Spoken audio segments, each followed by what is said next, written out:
Buen día, soy la doctora Mara González Rodríguez. Una vez más, es un gusto estar con ustedes y agradezco la invitación para esta participación en la que abordaremos información acerca del complejo areola-pezón.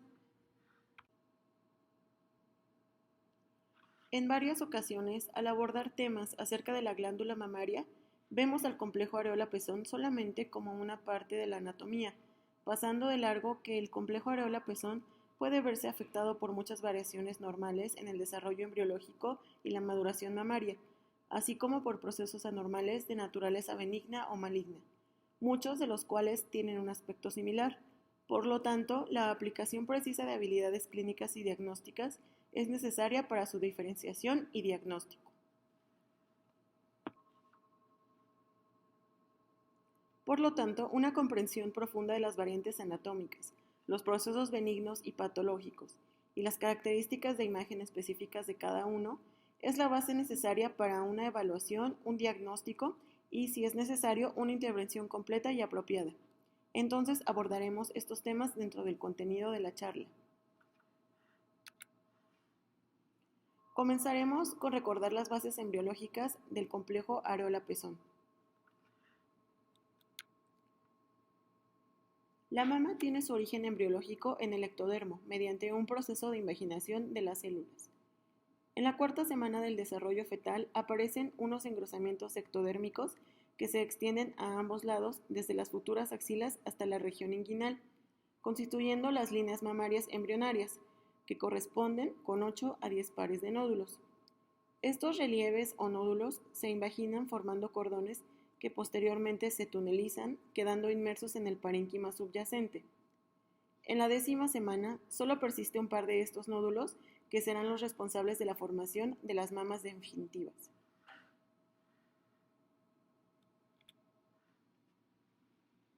El desarrollo del complejo areola-pezón comienza entre las semanas 12 y 16 de gestación, con la diferenciación de las células mesenquimales en componentes de músculo liso. Es seguido rápidamente por el desarrollo de glándulas apocrinas especiales en las glándulas de Montgomery. En la primera etapa del desarrollo glandular se forman entre 8 y 12 conductos mamarios que se asocian con glándulas sebáceas cercanas a la epidermis. Entonces, en estas semanas existe una depresión de la epidermis y formación de una fóvea por encima de la convergencia de los conductos lactíferos. Después del nacimiento aparece una discreta elevación debido a la proliferación del tejido conjuntivo circundante de la areola. La diferenciación del parénquima mamario y el desarrollo y pigmentación del complejo areola-pezón comienza alrededor de la semana 32 y continúa hacia la semana 40 de gestación.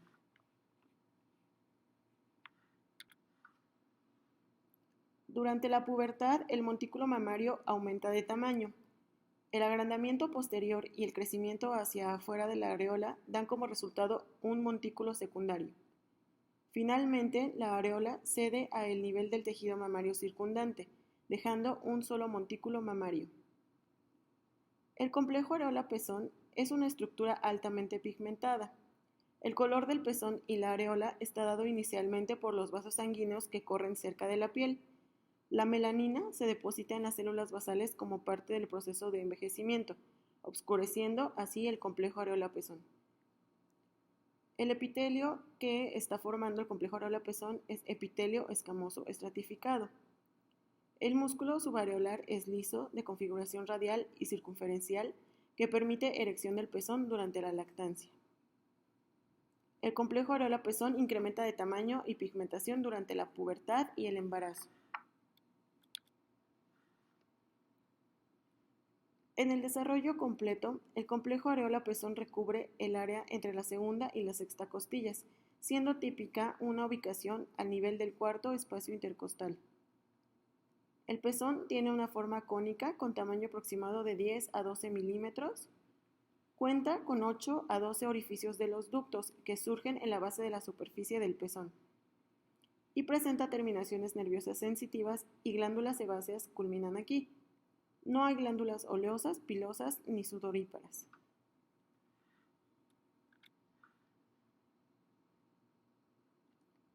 La areola es una estructura circular y pigmentada.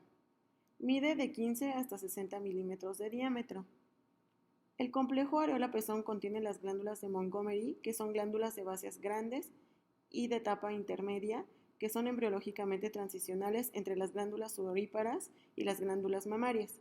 Las glándulas de Montgomery se abren en los tubérculos de Morgagni, que son pequeños, ya que miden de 1 a 2 milímetros de diámetro, y son pápulas elevadas en la areola.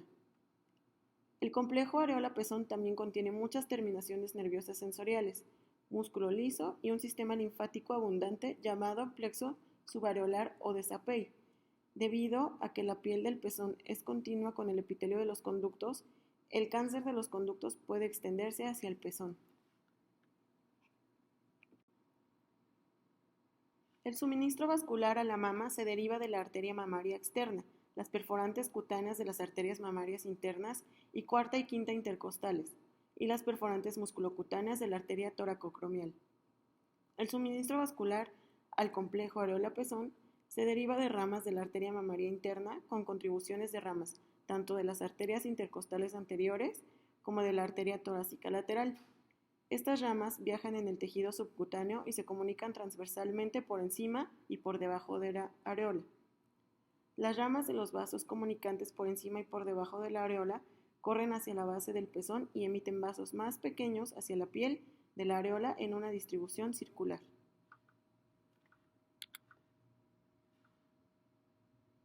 Veremos las variantes anatómicas que podemos encontrar relacionadas con el complejo areola-pezón. Existen muchas variantes posibles del desarrollo normal de las mamas. El conocimiento y reconocimiento de estas ayuda a los médicos a evitar evaluaciones de imágenes innecesarias de afecciones benignas.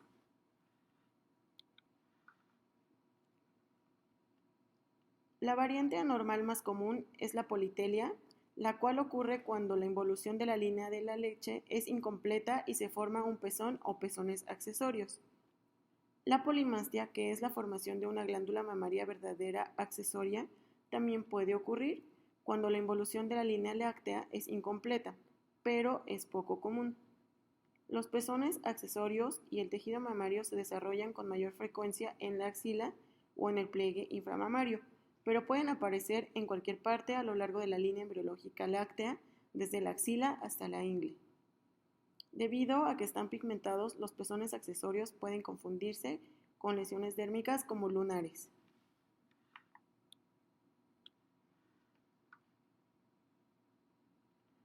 La hipoplasia es el subdesarrollo de la mama y la amasia es la falta del tejido mamario, pero con la presencia de un pezón. También son raras y generalmente no afectan la apariencia del complejo areola-pezón. La amasia suele ser iatrogénica resultante de alguna cirugía o irradiación del tórax, mientras que la amastia, que es la que falta tanto el tejido mamario como el pezón, es congénita. Cuando la amastia ocurre unilateralmente se asocia con la ausencia del músculo pectoral y cuando ocurre de forma bilateral se asocia con varios otros defectos de nacimiento.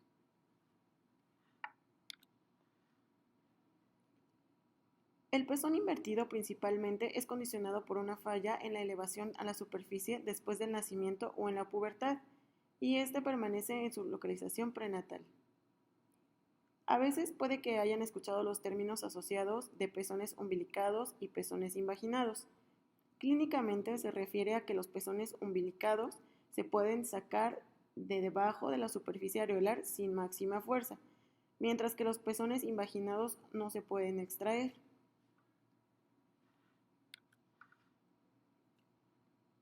Aunque los términos inversión del pezón y retracción del pezón a menudo se usan indistintamente, existe una diferencia clara. La retracción del pezón ocurre cuando solo se introduce una parte del pezón porque está traccionado por afección a un solo conducto, por ejemplo, lo que da resultado a una apariencia de hendidura. Y la inversión del pezón ocurre cuando se tracciona todo el pezón. La retracción del pezón de manera bilateral y de progresión lenta o prolongada es probablemente benigna y puede ser una variante normal. El sistema de clasificación clínica para la inversión del pezón se basa en la dificultad que tenga para sacar el pezón manualmente y en que también se mantiene la proyección posteriormente. En el grado 1, el pezón se saca fácilmente apretando suavemente la piel de la areola.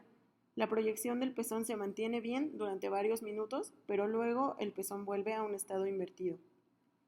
En el grado 2 se requiere manipulación enérgica para sacar el pezón y la inversión se repite rápidamente. La mayoría de las pacientes con inversión del pezón tienen este grado.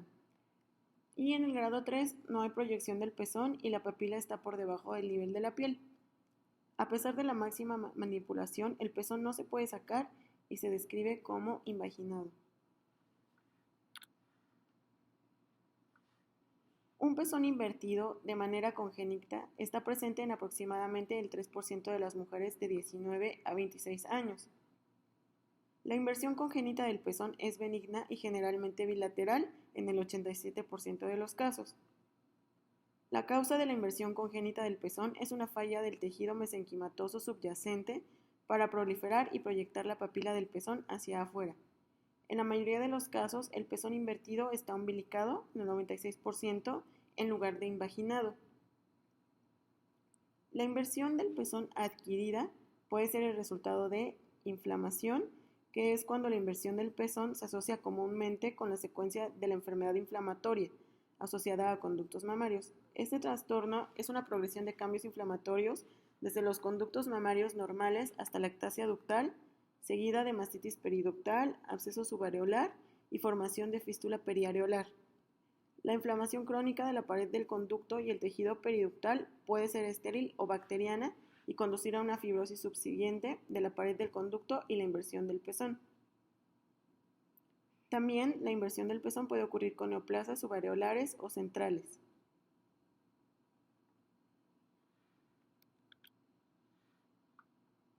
Repasaremos aspectos importantes en los diversos métodos de imagen relacionados con el complejo areola-pezón.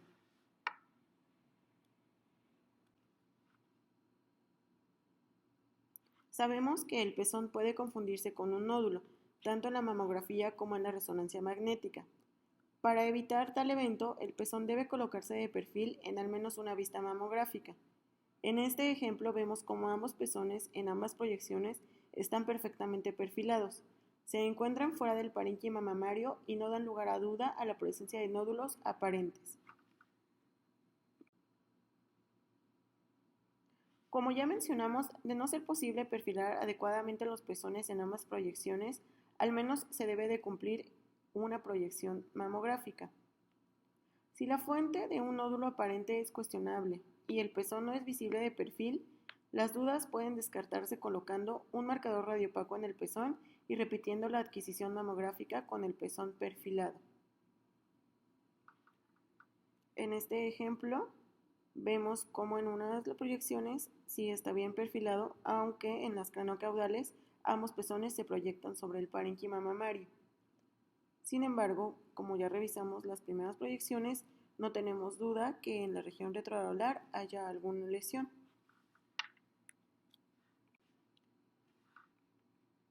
Mantener el pezón de perfil y aplicar técnicas de imagen adecuadas también ayuda a mejorar la detección de lesiones retroareolares, ya que esta es una ubicación desafiante en la que detectar un nódulo y la posición oblicua del pezón o la subexposición de la imagen pueden ocultar un hallazgo significativo. El examen clínico en este caso es más sensible que la mamografía para la detección de cánceres subareolares o centrales, que son los que están a menos de 2 centímetros del pezón. Aproximadamente el 8% de los cánceres de mama surgen en la región subareolar y estos cánceres suelen ser palpables. Si una paciente se presenta con una masa palpable detrás del pezón, los conos de compresión pueden demostrar mejor alguna lesión que las imágenes mamográficas de rutina. En esta paciente observamos que en ninguna de las proyecciones de ambas mamas se logró el adecuado perfilamiento de los pezones.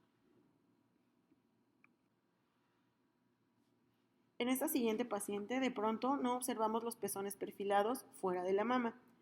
Al hacer una revisión más detallada en las mamas en regiones del complejo areola-pezón, vemos que tienen un aspecto más aplanado e incluso vemos que en las proyecciones craneocaudales se proyectan sobre el parénquima mamario. En esta paciente vemos un ejemplo muy representativo de inversión de ambos pezones, los cuales vemos totalmente invaginados. En este caso, aparte de que no vemos alguna lesión subyacente, La paciente refirió siempre haber tenido los pezones así hacia adentro, por lo que podemos concluir que en esta paciente la causa de inversión es congénita. En estos dos casos me gustaron los hallazgos visualizados por mastografía, ya que había la presencia de un pezón supernumerario hacia la región axilar izquierda en las primeras dos imágenes, identificando escaso tejido fibroglandular asociado de manera subyacente. Y en el segundo caso, que son las siguientes dos imágenes, observamos una aparente lesión dérmica prominente hacia el cuadrante inferior interno, en relación en realidad con un pezón extranumerario. Este caso fue un claro ejemplo que si nosotros no ponemos adecuada atención en todos los componentes de las mamas, podemos llegar a omitir hallazgos que aunque para nosotros podrían no ser tan relevantes, para la paciente sí son muy importantes.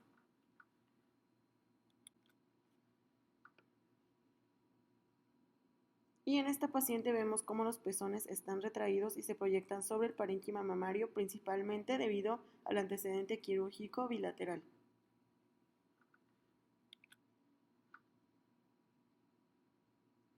Durante la evaluación ecográfica, el pezón a menudo se representa con sombras acústicas posteriores, lo que probablemente se deba a la composición fibrosa del tejido del pezón y a la confluencia de múltiples estructuras con interfaces. La ecografía es útil para diferenciar entre tipos de tejido y para identificar conductos mamarios individuales en la mayoría de las pacientes. Los conductos son estructuras lineales hipoecoicas o isoecoicas que parecen irradiar desde el pezón. Las medidas para maximizar la calidad de la representación en la ecografía incluyen el uso de gel tibio y el mantenimiento de una temperatura ambiente suficientemente cálida para evitar la contracción muscular del pezón y de la areola. Además, para minimizar las sombras acústicas, el transductor debe mantenerse en un ángulo apropiado. Cuando la exploración se realiza con el transductor sostenido plano contra la mama, contra la superficie del pezón y la areola, el pezón puede producir una sombra acústica con apariencia de un nódulo. La técnica de exploración adecuada para la evaluación ecográfica del complejo areola-pezón y la región subareolar, principalmente en una paciente con secreción a través del pezón, requiere la angulación del transductor para que el haz de ultrasonido sea perpendicular al eje largo del conducto durante la compresión periférica. Cuando el transductor se mantiene en un ángulo apropiado contra la periferia del pezón, es más fácil mantener el contacto estable y la presión necesarios para lograr una representación óptima del conducto. A esta técnica también se le llama técnica de la compresión periférica.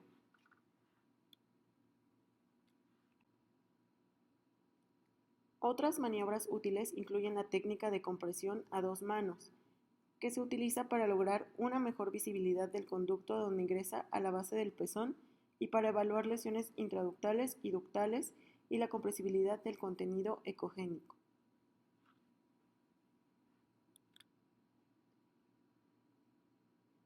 También se ha descrito la técnica del pezón enrollado o enrollamiento, la cual se utiliza para representar la parte del conducto mamario dentro del pezón. Estas técnicas de las que hablamos han sido bien descritas por Stavros.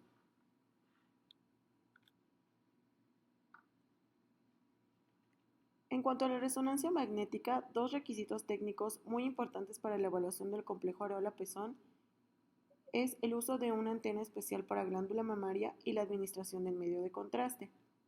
Las imágenes de resonancia magnética deben correlacionarse con la mamografía y con las imágenes de ultrasonido cuando estas últimas estén disponibles. El pezón normal puede tener varios aspectos en las imágenes de resonancia magnética obtenidas después de la administración del medio de contraste.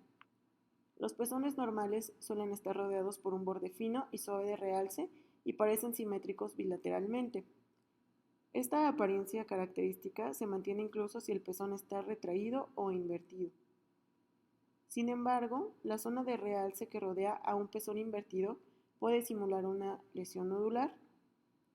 La comparación de la apariencia de ambas mamas y la correlación de las áreas de realce en los planos puede ayudar a confirmar que el hallazgo es un pezón invertido y no una lesión clínicamente significativa. Es importante mencionar que en algunas pacientes los pezones pueden no tener realce tras la administración de medio de contraste.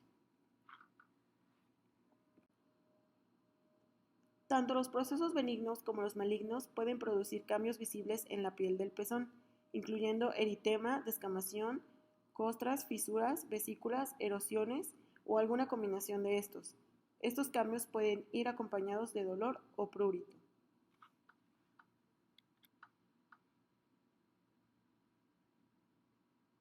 Dentro de los procesos benignos tenemos al eczema del complejo areola-pezón, el cual ocurre típicamente de forma bilateral y puede estar asociado con síntomas sistémicos de dermatitis atópica. El eczema responde a la aplicación tópica de una crema con esteroides. Sin embargo, si los síntomas no mejoran, puede ser necesaria una biopsia para excluir la enfermedad de Payet del pezón, que puede tener una apariencia similar. La psoriasis también puede causar cambios en los pezones que incluyen excoriación y ulceración. Una historia completa puede ser útil para el diagnóstico diferencial, ya que los pacientes pueden tener otras manifestaciones de la enfermedad. Otros procesos benignos que ocasionalmente causan cambios similares en el pezón incluyen dermatitis alérgica de contacto, líquen simple crónico e infección por cándida. Las manifestaciones clínicas de la ectasia ductal pueden incluir secreción por el pezón, retracción del pezón y una lesión palpable o dolor asociado. Por imagen, la ectasia ductal puede diagnosticarse con mayor seguridad si se demuestran características similares de forma bilateral. Si se observa dilatación ductal subareolar en las mamografías, deben obtenerse proyecciones adicionales con magnificación y compresión para excluir alguna masa subyacente. En la ecografía, los conductos subareolares aparecen dilatados y llenos de líquido.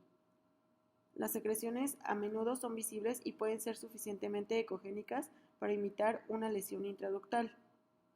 La observación del movimiento del material en estas secreciones en la ecografía en tiempo real es otra característica diagnóstica de la ectasia ductal.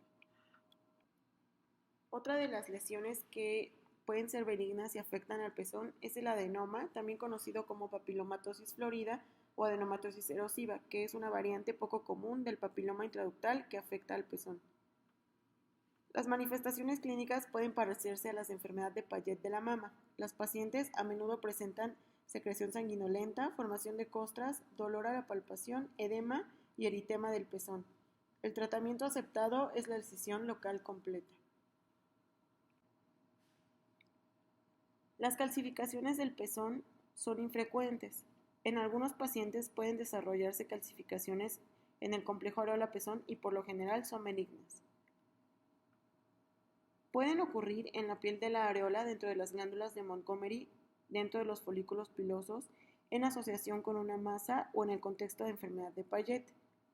Las calcificaciones en la piel de la areola pueden ser secundarias a una cirugía como la mamoplastía de reducción, pero también pueden ocurrir en pacientes sin antecedentes de dicha cirugía. Ante la visualización de calcificaciones del complejo areola-pezón que consideremos necesario, se pueden evaluar con proyecciones adicionales con conos de magnificación y luego describirse y manejarse utilizando los mismos algoritmos BIRATS utilizados para las calcificaciones en otras partes de la mama. En estas pacientes vemos algunas calcificaciones cutáneas asociadas al complejo areola-pezón que se consideró necesario toma de proyecciones adicionales con magnificación para su evaluación. Entonces, como ya mencionamos, en este caso serán categorizadas como hallazgos benignos porque se categorizaron como calcificaciones cutáneas. Como mencionamos, las calcificaciones se pueden evaluar primero con proyecciones adicionales y conos de magnificación y luego describirse y manejarse utilizando los mismos algoritmos BIRATS que se utilizan normalmente para cualquier parte de la mama. Las calcificaciones areolares del pezón de características amorfas, heterogéneas gruesas o pleomórficas finas se considerarán todas sospechosas y se les debe asignar una designación BIRATS 4B o 4C y posteriormente mostrarlos. Aquí vemos un ejemplo de estas características.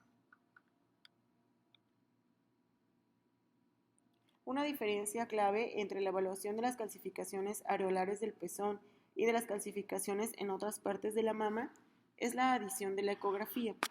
Aunque la ubicación superficial de las calcificaciones areolares plantea desafíos para las biopsias guiadas estereotáxicamente, también permite una visualización adecuada con ultrasonido en la mayoría de los casos, lo que permite que el radiólogo realice un muestreo guiado por ultrasonido. Las calcificaciones parecen hiperecoicas en relación con el pezón hipoecoico de fondo.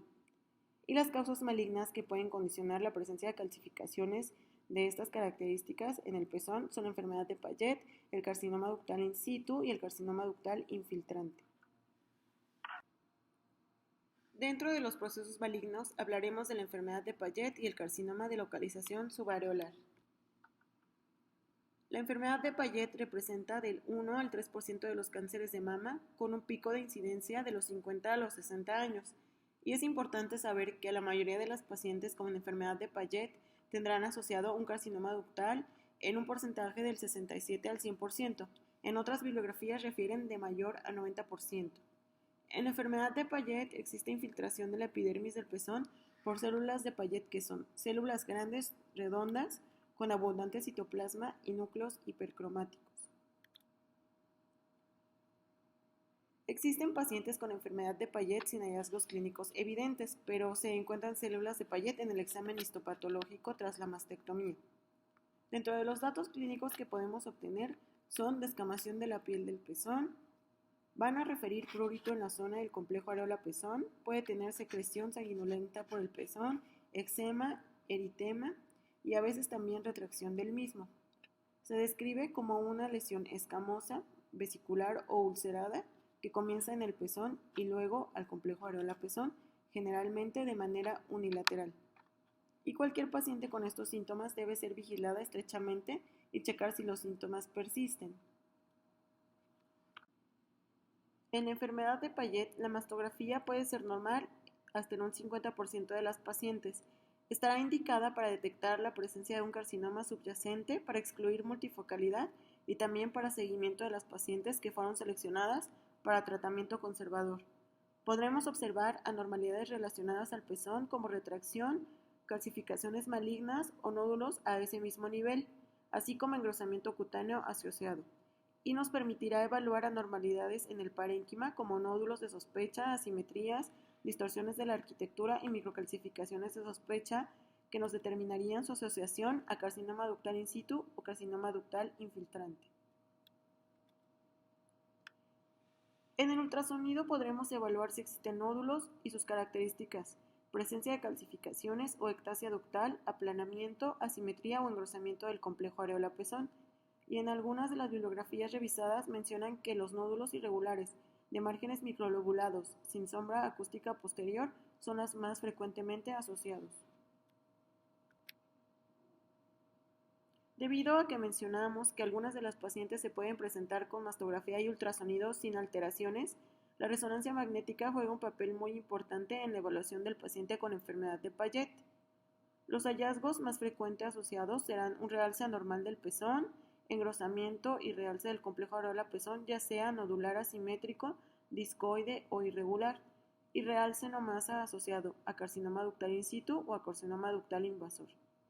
El realce no masa mayormente asociado es en empedrado, que a su vez es el más asociado a carcinoma ductal in situ. Tras la realización de resonancia magnética se podrá encontrar multifocalidad presente en el 41% de los casos de enfermedad de Payet y multicentricidad en el 34% de los casos. En este caso reciente que tuvimos en el instituto, se trata de una paciente de 54 años con un año de evolución con úlcera en el pezón asociada a secreción con realización fuera de nuestro instituto de una biopsia incisional de piel con resultado histopatológico de enfermedad de Payet. Posteriormente se realizaron estudios de imagen en donde vemos en la mastografía múltiples calcificaciones lineales finas ramificadas y finas pleomórficas en toda la mama con orientación hacia el pezón, que se asocian a aumento generalizado de la densidad y engrosamiento trabecular y engrosamiento cutáneo con retracción del complejo areola-pezón. Y vemos aquí la presencia de las calcificaciones descritas, incluso presentes en el pezón. Tras complementar con ultrasonido, se identifica mama derecha con incremento de la ecogenicidad de la grasa y pérdida de los planos ecográficos, engrosamiento cutáneo de hasta 7.1 milímetros, y en la región retroadular conductos de contenido heterogéneo y ecos puntiformes en su interior, los cuales, ahí ya contaba con antecedente de biopsia también realizada fuera de la institución, que reportaba un carcinoma ductal in situ de alto grado y carcinoma ductal infiltrante. Con ella, en la unidad funcional se inició la terapia sistémica neoadyuvante. Los carcinomas subareolares, que se confunden fácilmente con las estructuras normales del pezón, pueden ser más difíciles de diagnosticar que los cánceres de otras partes de la mama. Incluso un pequeño tumor en esta ubicación puede manifestarse como una lesión palpable. Los carcinomas que surgen centralmente pueden ser intraductales, invasivos o mixtos. La retracción del pezón es un signo secundario de malignidad. Generalmente se asocia con cánceres que son lo suficientemente grandes como para ser visibles en la mastografía y palpables en el examen físico. Los carcinomas subyacentes pueden ser subareolares o pueden haber surgido de otro lugar de la mama. La ulceración del pezón también puede ocurrir con la extensión del cáncer de mama en estadio avanzado a la superficie de la piel. Si la retracción del pezón es causada por cicatrización y esta retracción es excéntrica, el pezón puede desviarse en la dirección del cáncer. En algunos casos puede estar completamente invertido. En la mamografía, los conos de compresión o de magnificación se pueden utilizar para mejorar la visibilidad de una lesión subyacente o de calcificaciones asociadas, como es en este caso con esta misma paciente. En las imágenes ecográficas se puede identificar una masa subareolar o una lesión intraductal. En esta paciente fue un carcinoma ductal infiltrante. En este último caso, revisamos a una paciente de 72 años en donde identificamos un nódulo retroareolar que condiciona retracción y engrosamiento del complejo areola-pezón. Se realizó biopsia de corte con reporte histopatológico de carcinoma ductal infiltrante. Como conclusión, sabemos que el complejo areola-pezón puede verse afectado por diversas enfermedades, muchas de las cuales son exclusivas de esta región de la mama. La historia clínica y el examen físico son útiles para el diagnóstico en muchos casos. Pueden ser necesarias evaluaciones de imágenes adicionales más allá de la mamografía para visualizar o excluir una masa subyacente u otra anomalía. Cuando los hallazgos mamográficos de rutina sean negativos, pero los hallazgos clínicos despierten sospecha sobre la presencia de alguna neoplasia maligna, la ecografía y la resonancia magnética pueden facilitar el diagnóstico. Agradezco su atención, deseando la información aportada pueda ser de su utilidad. Aquí se encuentra mi correo electrónico si existiera algún comentario o aportación que quisieran realizar. Nuevamente muchas gracias y hasta luego.